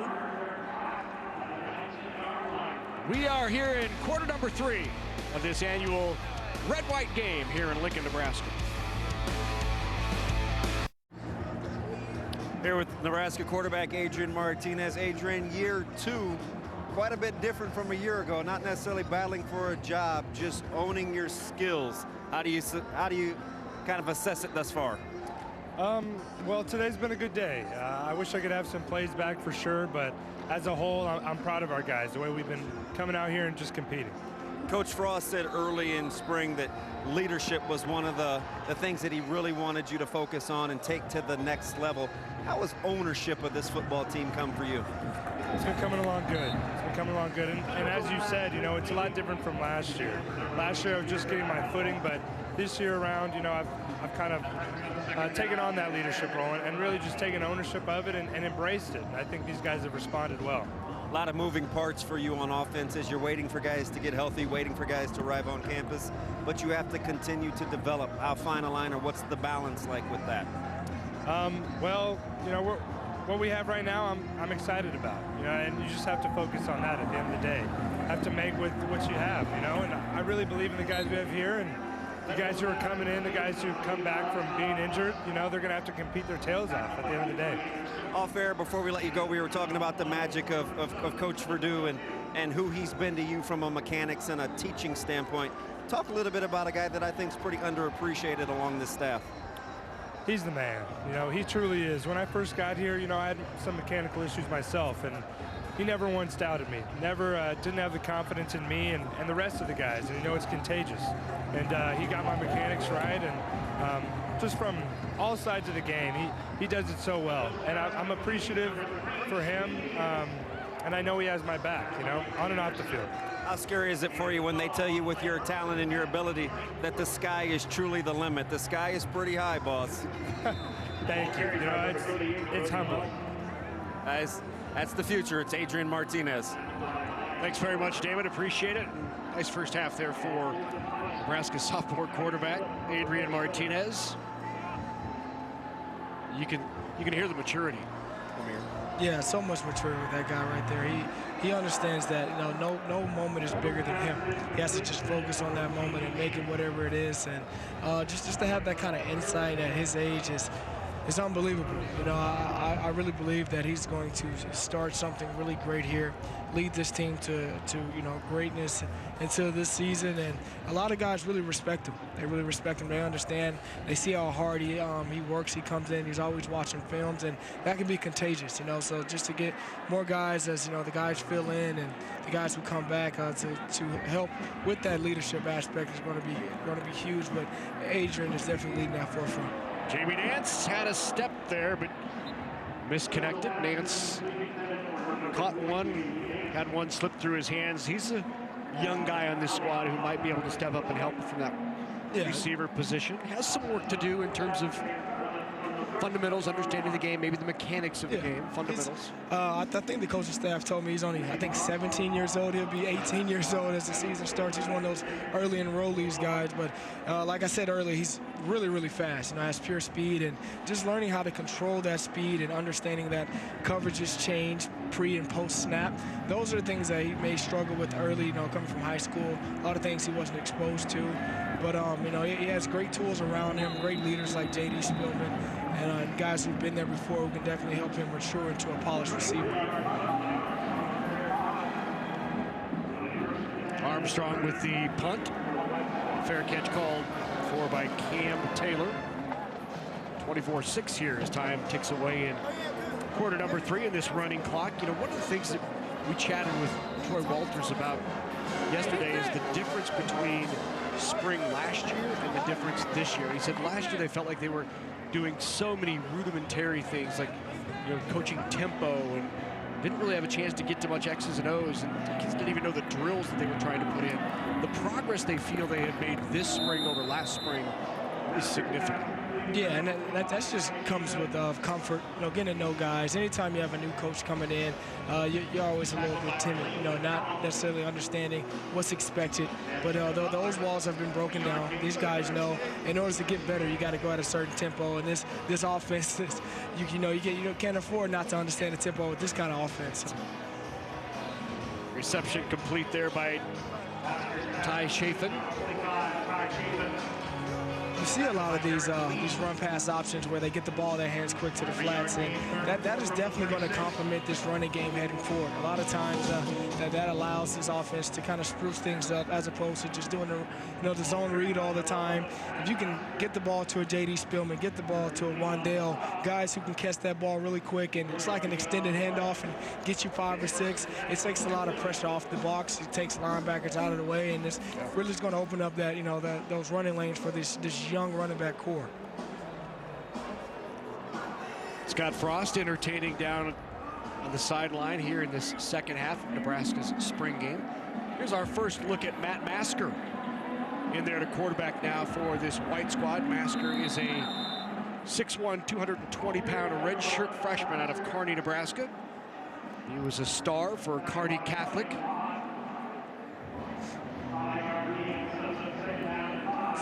Carry there brings up 2nd and 5. A 6'1", 220.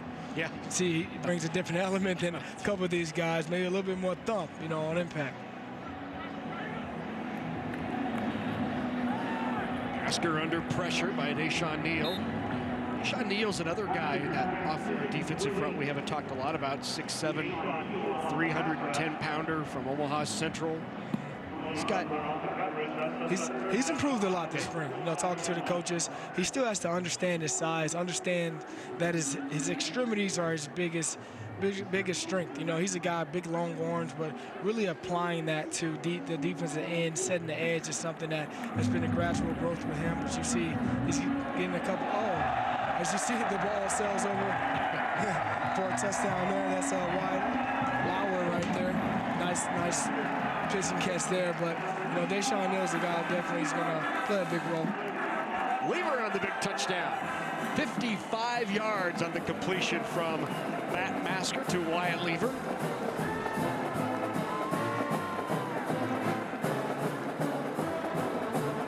So a good start to Masker's day. That's right. Nice first drive for him. Bad at all. DB just misjudged it a little bit. Good job by Lever being there for the reception. Extra point is good, and the first touchdown for this white squad. On the 55-yard toss from Masker to Lever. A couple of former Nebraska preps. Masker out of Kearney and Lever from O'Neill. Here's a look at it. Lever with good size too, 6'3", 185, redshirt freshman. Down here at Memorial Stadium a few years ago with his high school team.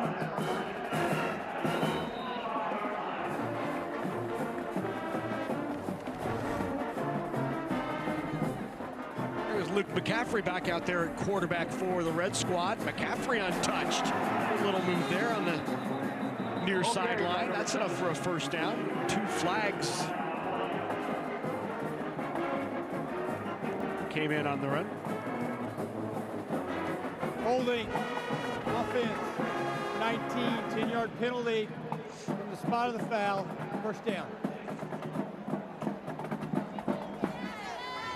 Mike Williams called for the penalty there on the hold on the edge. So that'll be a net loss of 3, bring up first down and 13. It's amazing how much this Nebraska roster has changed in just the last 15 months under Scott Frost. They've added 101 new players to the roster. Wow. 50 in the last year, 27 of those through scholarship. That class was ranked 16th in the nation. And then 21 or 23 through a walk-on, so a total of 50. And that is just since this December. But in the last 15 months, 101 players added to the roster.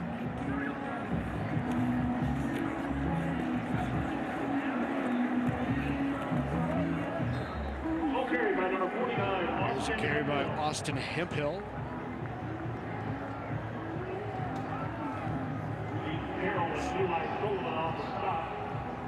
And you talk about how many guys have been added over the last 15 months here for Scott Frost and his team. Talking to him, getting guys who were bought in was important for him. You know, getting guys who understood that it's not about them, it's about the team, and everyone galvanized and coming together is something he's really been working at, as you can see, as many additions he's made over the last few months. Back-to-back carries by Hemphill. Hemphill, the senior out of Gretna, Nebraska, 5'11", 225. Talk about thump. Nowhere for McCaffrey to go.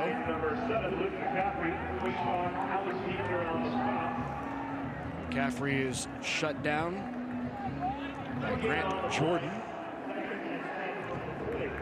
Let's see if they get this final playoff here, and they do not.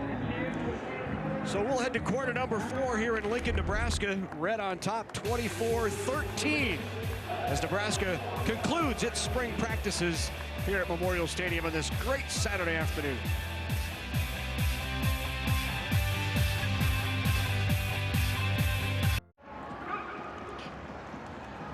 Well, after the last quarter here, in between quarters, a competition between these two students.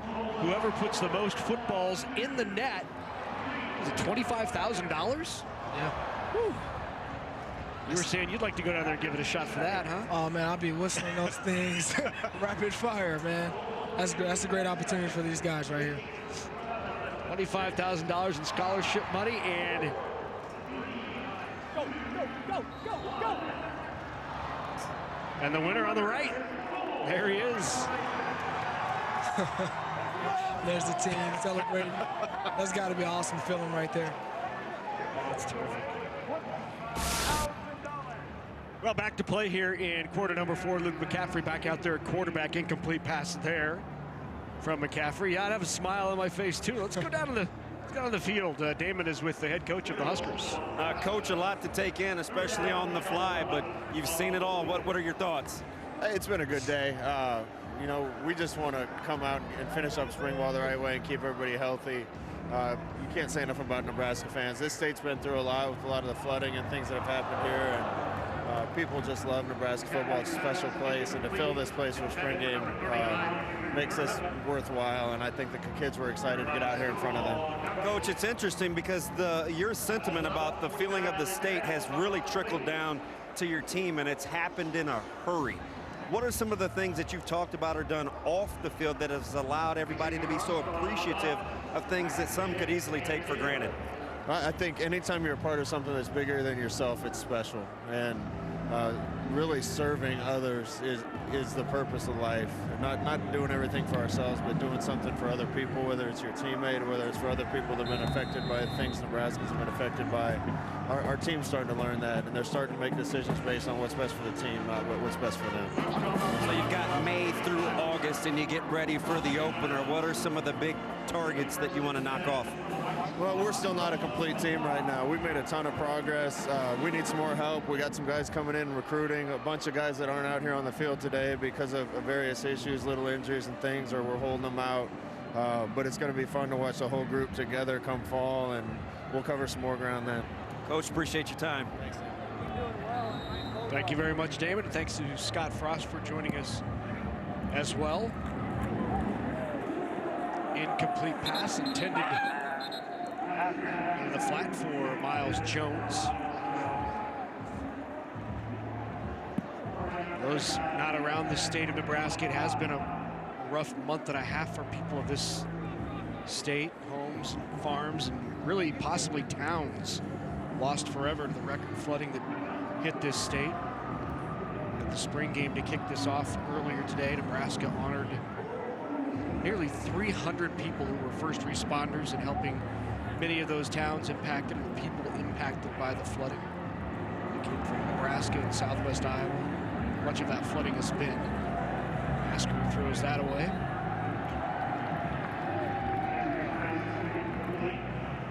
As Damon said, this team has absolutely embraced that as well. It's a nice grab and a high five to boot. You know, you heard Coach Frost talk about the offense being a little bit behind throughout spring. I thought it was interesting yesterday when he said that, you know, in his 10 years of being with this offense at various places, various levels, from Oregon to UCF and now here, in all of those years, those 10 springs, he has never had a year that he could remember where the offense has got the better of the defense. Yeah, I mean, you can imagine having offenses like with Marcus Mariota and so much talent around him. It's hard to believe that, but it tells you a lot about how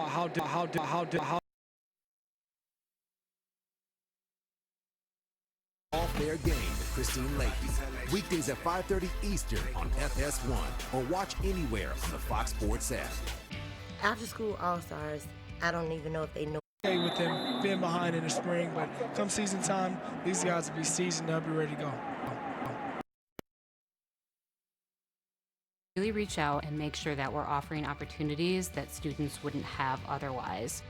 In the spring and early fall, many times we're behind the defense. In fact, the year that UCF team went 13-0 and led the country in scoring, Scott Frost said even that concerned about the offense because it just wasn't showing the progress through spring and early fall that they had hoped. Yeah, and you know, I'm sure a lot of it is credit to not having guys healthy, you know, periodically throughout the spring, and sometimes you may worry about how that's hurting your quarterback play, how your quarterback is, you know, improving throughout the spring, not having his top targets out there. But it does, and the silver lining is that a lot of these young guys, you wouldn't have had the opportunity if those guys weren't being injured. They're out here today, and they're getting a lot needed reps that are going to supply a lot of depth in the future.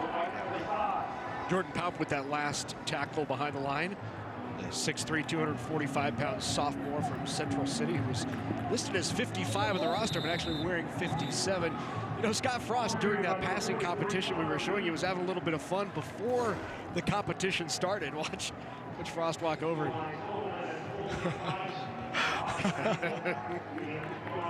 And that was before the competition, trying to fire him up a little bit. I think that's what's got him going. He ended up winning the competition, so I think Scott Frost got him all hyped up, ready to go.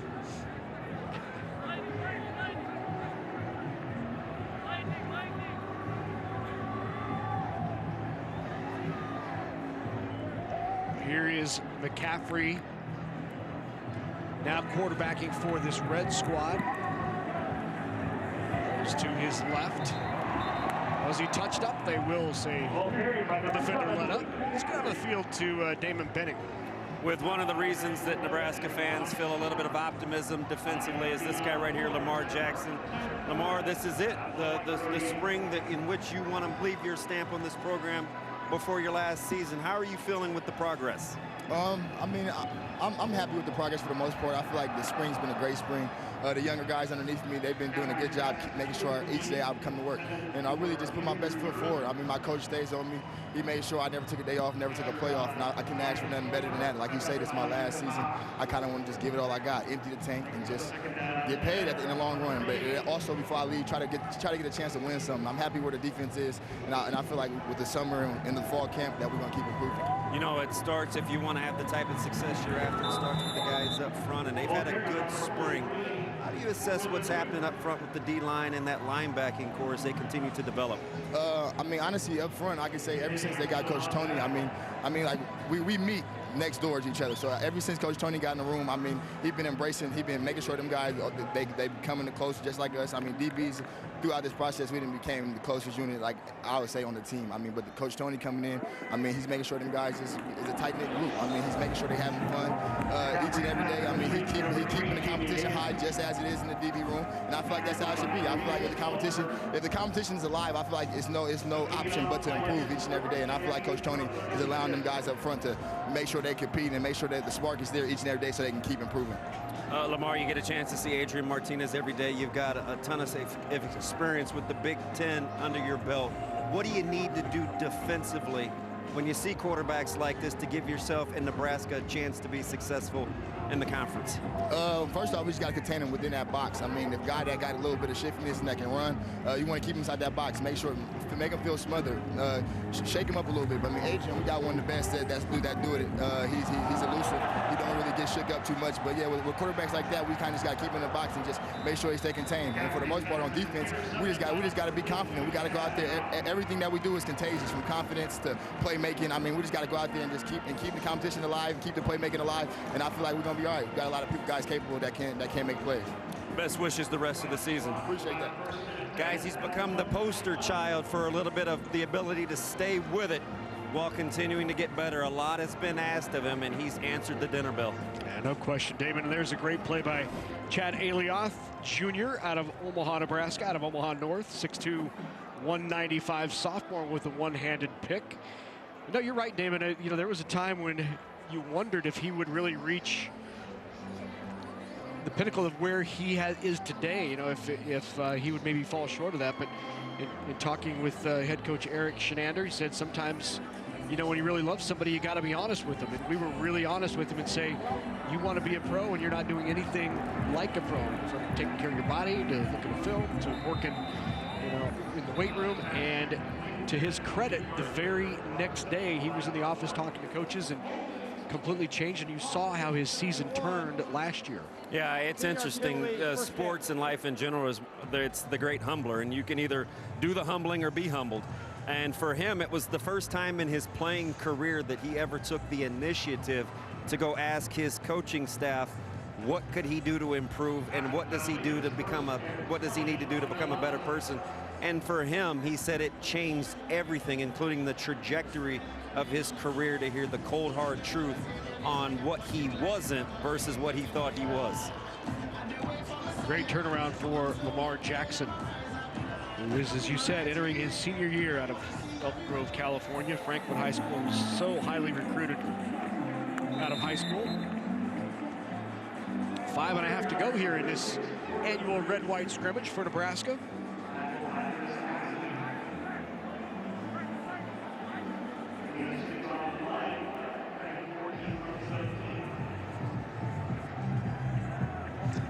You know, it's always interesting when you're dealing with recruits such as Lamar. Go back to Lamar for a little minute. A lot of times, you know, you're told it's, you know, exactly who you are so many times, so much that you kind of lose touch with yourself and you forget the hard work you got to put in every single day. But chatting with him a little bit this week, you can see how he's found a great foundation of what he wants to be and how he wants to lead his career moving forward. The guy is a workhorse. He's a workaholic now, man. He comes in and he understands technique. He understands that he has to win at the line. And I think he's every year he's grown in his physicality. And you know, I'm really looking forward to seeing how all of that transpires to this year. Marion Dixon at the outside linebacker spot with that last sack for the Red Squad. Deshaun Neal providing some pressure as well.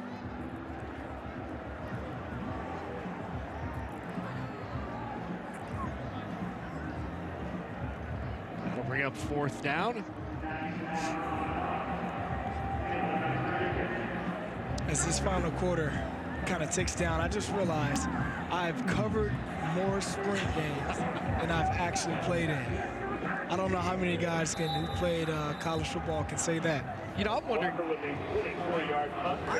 maybe, Amir, if you haven't broadcasted more spring games than plays you played in the spring. Yeah, it was taking one step further. I think so. I think my senior year, I may have played 2 plays in the spring game. And you didn't play in any other spring game? No, I didn't play in any other one. Freshman year was rained out. Sophomore year, had like an ankle injury, so I didn't play. Yeah. Junior year, I just didn't play. Senior year, you know, they finally gave me a shot just because my last time going out there. I had to beg Coach Pelini to let me go out there. But you've now broadcast 3 Nebraska spring games. Yeah, and hopefully. And you played in 2 plays.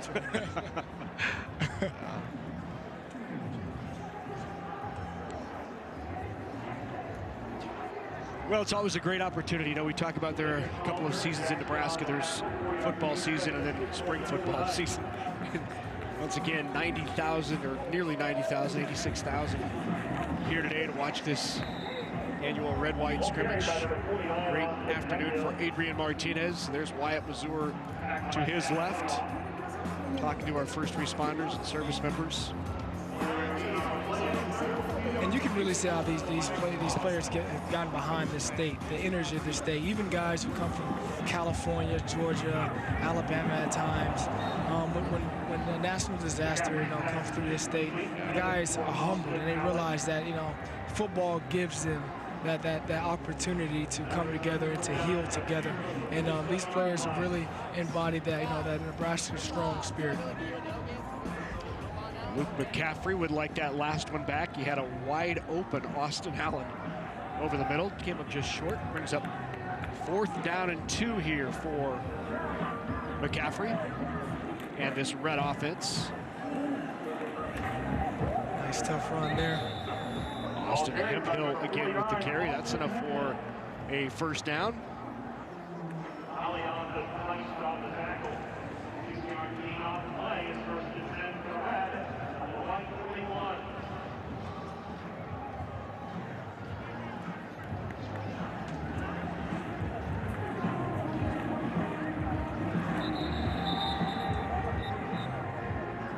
Pressure there from that interior defensive line of Nebraska. Likely one of the strengths moving into the fall of this Nebraska team, so deep with the Davis twins and the Daniels brothers. Darian Daniels, what a terrific addition he has been. Yeah, no, I think once they start to get more success at rushing the passer and stopping the run more effectively heading into the year, they'll see how this advantage of this 368 consecutive sellout can help them. Yeah. As a defense, when you have a defense that is stout, has some big boys in the middle who are making plays, getting sacks, making big hits, this crowd can be your greatest asset. And looking at this favorable schedule where they have a lot of the marquee Big Ten games early and at home, can definitely do good things for this team. I want to remind you, coming up right here on BTN, we'll head to Minneapolis, where the Minnesota spring game will take place momentarily. We're wrapping up action here in Lincoln, Nebraska for this annual red-white scrimmage. McCaffrey slides to his left, goes deep, has a man down there, and tipped away at the last second. Intended for Jerron Woodyard, who had a step but could not reel it in. You see the speed of Woodyard there. Ball hung up a little bit too long for him. He was so fast. He was kind of waiting for that ball to come down. Jeremiah Stovall was able to catch up to it and knock it away, the senior from Creighton Prep in Omaha. And we'll see if they get one more play off as time ticks away, and they do. Last play of the 2019 red-white scrimmage. McCaffrey scrambles. And they're going to say he was touched up. Play is dead, no interception, and that will do it. Red on top of white, 24-13. Scott Frost's second season. The spring game wrapped up as they head into fall with good momentum. That's it from Lincoln and the 2019 version of Husker spring football. For Damon Binning and for Amir Abdullah, I'm Larry Putney. This has been a presentation of the Big Ten Network. Don't forget, coming up next, spring football from Minneapolis, Minnesota. The Golden Gophers are up next.